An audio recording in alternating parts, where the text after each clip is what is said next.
Bonjour à toutes et à tous, bienvenue dans Ouvrir un restaurant, format bonus, vous le savez, diffusé tous les vendredis sur Chef. Le vendredi sur Chef, vous le savez, on passe en mode entrepreneuriat, il y a un portrait avec un entrepreneur, une entrepreneuse dans la food, et donc ce format avec Adrien. Salut Adrien. Salut. Tu es opening planner, tous les vendredis tu prends un point justement, un sujet qui a à voir avec l'ouverture d'un restaurant et tu nous l'expliques. Aujourd'hui on va parler d'un truc fondamental, le business plan. Oui. C'est quoi un bon business plan? Question, le truc. Qu'est-ce qu'un bon Deux heures d'explication. C'est quoi un bon business plan? Mais allons-y, tentons d'y C'est répondre. la question de base d'école de commerce. Bah ouais. C'est quoi un business plan déjà peut-être Un business plan, c'est la trace écrite de ton concept. Donc, qu'est-ce que ton concept, comment il va fonctionner et de quoi est-ce que tu as besoin pour qu'il fonctionne. Ok. En gros, vraiment, c'est si je grossis les traits, c'est ça. Il doit être comment? Est-ce qu'il y a des... En fait, il doit être donc hyper bien structuré. Ouais. Ce que je conseille de faire, c'est le faire 3 parties. Ok. La première partie, c'est l'ADN. En gros, c'est définir le concept. Donc, Partie 1, concept. voilà, c'est quelles sont mes inspirations, qu'est-ce que je veux faire, quelle est ma cible, quelle est ma clientèle, Ok. mon positionnement par rapport. Et donc, ça, c'est vraiment l'entre-deux, entre la première et deuxième partie, ton positionnement. Et puis derrière, tu as la partie marché. Ça c'est la partie 2. Partie 1, concept. Partie 2, marché. Ouais, le marché. Ok. C'est comment je me situe par rapport au marché. Donc c'est une analyse concurrentielle, c'est quelles sont mes sources de différenciation aussi. Donc ça c'est hyper important. Ok.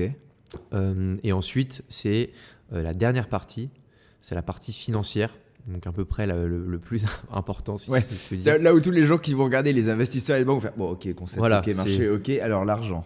Ok. Est-ce que ça rapporte tout? Est-ce qu'on Ouais, gagne c'est de ça. l'argent? Comment ça Est-ce va que le marcher en projet- fait? C'est quoi du coup? Qu'est-ce qu'on met dans cette troisième Est-ce que partie? le projet est viable? Donc en fait l'idée c'est d'avoir un CA prévisionnel. Donc Je compte faire tant de ventes. c'est ça, je compte faire tant de ventes. Donc, tant de ventes correspond à combien j'achète de matières premières, combien de personnel il me faut, donc mes charges personnelles, toutes mes charges indirectes, donc que ça soit le contrat nuisible, la charge d'électricité, enfin. Le contrat nuisible. Oui, alors ça, c'est le contrat si tu as des nuisibles, donc les rats, etc. Donc ça, c'est Il hyper est capable de prévoir ce genre de choses. Sachez-le. Quand vous ouvrez un Non, mais restaurant, lui il se dit t'as pensé à ton contrat nuisible? C'est des Non, mais charges merci que d'être là. d'abord- Merci d'être là. je sais pas. Non, mais c'est très bien. J'adore ça. Mais du coup, ouais, c'est toutes tes charges qui rentrent en compte pour en tout cas que ton projet soit périn. Ouais. Et Donc puis- il faut penser à tout quoi. Et là pour le coup, Exactement. si tu vas lister à tout ce que coûte. Et à la ton fin, activité. en fait, tu as ton CA, tes charges. Du coup, tu vas déterminer ton seuil de rentabilité. Donc, combien de ventes il te faut pour payer toutes tes charges à la fin du mois et que tu arrives à zéro. Ouais. Puis derrière, tu as si tu as une trésorerie plus ou moins, donc ce qui va te rester en fait. Ok. Là, Là normalement, on doit se projeter concrètement. Ouais. À la fin de la lecture d'un business plan, tu as eu l'ADN. Un peu la cartographie du marché et donc cette projection financière, on doit savoir si ça va fonctionner ou Voilà. pas. Et l'idée, c'est d'avoir plusieurs scénarios. Donc, ton scénario plutôt optimiste. Donc, je vais faire que des bons mois. Puis après, tu as le scénario plutôt réaliste. Donc, c'est-à-dire que tu vas te baser sur les tendances en cas de marché. Donc, sur Paris, les mois de mai sont un peu plus creux, que les bons mois sont entre octobre à mi-décembre, voire fin décembre. Donc voilà, c'est faire quelque Donc chose là, tu pondères, ok. on pondère. Et puis après, vraiment ce qui est très important, en tout cas, si tu veux aller chercher des fonds, c'est de le faire certifier par un expert comptable. Ah ouais. Donc tu fais tout ton business plan, t'envoies ça à un expert comptable et lui, en gros, il va te Il va te tamponner, il va te relire. dire c'est réaliste. Voilà, il va te relire. Et en plus, si c'est un expert comptable qui travaille et qui connaît le marché de la restauration, il va dire attention, là, t'es allé un peu fort sur ton chiffre d'affaires ou tes ratios, attention. Il va contrôler tes ratios. Tu as des ratios dans la resto qui sont en tout cas fondamentaux. C'est 30% de masse salariale, 30% par rapport au chiffre d'affaires. Ouais. Ta masse salariale doit être à hauteur de 30%, enfin pas plus. Pareil pour ton food cost. Donc ça, c'est des choses... Lui, il connaît ces ratios-là. Voilà, il connaît ces ratios-là. Par exemple, le loyer, il ne doit pas être supérieur à 10% de ton chiffre d'affaires. Donc, c'est des ratios à prendre en compte. D'accord, ok. Donc là, une fois qu'on a fait tout son business plan, on va chercher le tampon de l'expert qui va permettre de dire auprès des banques, après, quand on va présenter son business plan, je l'ai vu, Puis C'est ça cool, rassure ça les banques fonctionne. aussi. Les Ouais, banques, bien elles sûr. sont toujours frileuses. Dans la restauration, en tout cas, tu as plein de concepts qui marchent pas. Donc, elles prêtent de moins en moins. Donc, si derrière, tu arrives avec un dossier béton certifié par un expert comptable, ils vont dire OK, en fait, le mec Ouais. ou la fille, bien Ouais.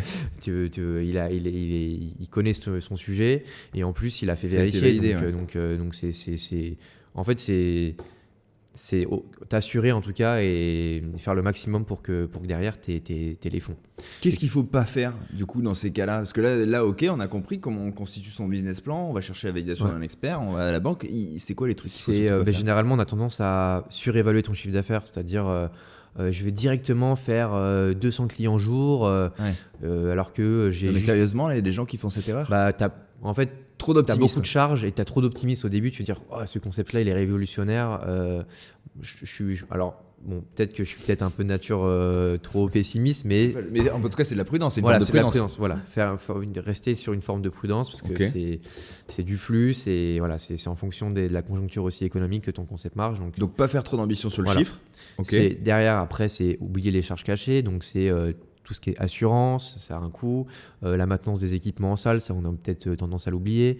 Le contrat nuisible, on en parlait aussi. Non, mais tu vois, on rigole avec ce contrat nuisible, mais c'est pas rien. Ça veut dire Ouais. que ça fait partie des toutes petites choses, parce que là, on se parle de contrats peut-être de quelques centaines d'euros, qui ramènent à quelques peut-être milliers d'euros par an. En fait, ça paraît pas grand-chose, mais il faut les avoir en conscience pour les mettre bout à bout et justement blinder son business plan pour être plus convaincant et puis même. Même Pour pour soi. toi, en fait, C'est une après ton tranquillité. business plan, il va te suivre toute ta vie, hein.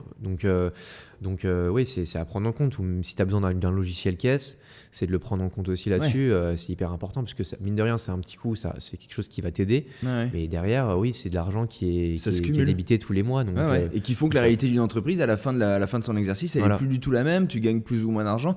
C'est intéressant ce que tu dis par rapport au fait que le business plan va nous suivre. Finalement, c'est un peu le plan de bataille, le plan d'attaque. J'imagine qu'on le fait peut-être évoluer à mesure que le temps avance. Bah, bien évidemment, par exemple, au café de l'usine, là où ça fait 1 an qu'on est ouvert, eh ben, on le reprend. On se dit attention, ok, on a fait tant de mois, on avait prévu tant.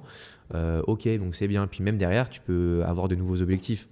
Donc c'est assez intéressant et c'est pas un document que en amont du projet, il va te suivre aussi tout le long de la vie du projet. C'est une sorte de journal de bord. Ouais. Est-ce qu'il y a d'autres choses à pas faire? Comment on est sûr de bien évaluer les... Alors pour le business plan, il y a un dernier point, c'est la manque de documentation. C'est-à-dire que à l'intérieur de ton business plan, tu vas aussi intégrer ton besoin de financement.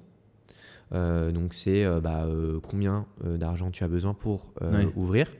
Donc quoi, là on se parle de prêts, des choses... on va se parler de prévoit prêts, ça. on prévoit en fait, à l'intérieur tu vas intégrer ton devis travaux, en tout cas un premier devis. Donc il Ou faut des si- devis. C'est ça dont tu c'est parles, ça. de La documentation. Quoi. Il documentation. faut... d'accord. Ouais, des devis précis, chiffrés, parce que voilà, tu vas peut-être écrire j'ai besoin de 100 000 euros de travaux, mais derrière le banquier va dire ok, mais à quoi correspond cette valeur? Ouais. Donc c'est toujours Alors que si intéressant t'as de le mec, justifier. le menuisier, le Voilà. mec, le maçon, le mec qui dit ok. Ça permet d'étoffer ton document et puis derrière ça a de la valeur ça veut dire que t'as fait t'as potassé quoi. Ouais, c'est structuré, c'est clair. Voilà, c'est des ok. chiffres qui sont précis, qui sont justifiés et ça ça te permet de gagner en crédibilité et puis même toi d'avoir des données assez précises et suivre tes coûts correctement. Est-ce qu'on peut résumer? C'est difficile hein, parce que toi tu as l'habitude de faire ça et évidemment un business plan c'est très important, c'est une valeur clé. Est-ce qu'on peut résumer en gros ce à quoi il faut penser par rapport au business plan? En gros, un business plan, c'est un dossier qui est bien structuré, donc en 3 parties. Concept, marché et après financement. Ouais. Et donc qui est documenté de valeurs précises, tout simplement. Il faut que ce soit clair, bien structuré, Voilà. tu me l'expliquais. Et moi ce que je trouve intéressant aussi c'est que ça permet de convaincre, mais ça permet aussi pour soi d'avoir une petite boussole qui va nous suivre dans le temps. Oui, complètement.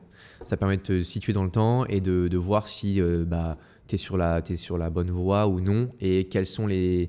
En plus, tu peux savoir quelles sont les méthodes d'ajustement aussi à faire. Tu as identifié tes leviers, quoi. Voilà. Donc tu peux corriger les choses. Hyper intéressant. Merci pour tous ces conseils. Merci David. Tous les vendredis, on se retrouve dans ce bonus qui s'appelle Ouvrir un restaurant co-animé avec Adrien Peter de la société Entrée. Merci pour ces conseils. Merci. À vendredi. À vendredi.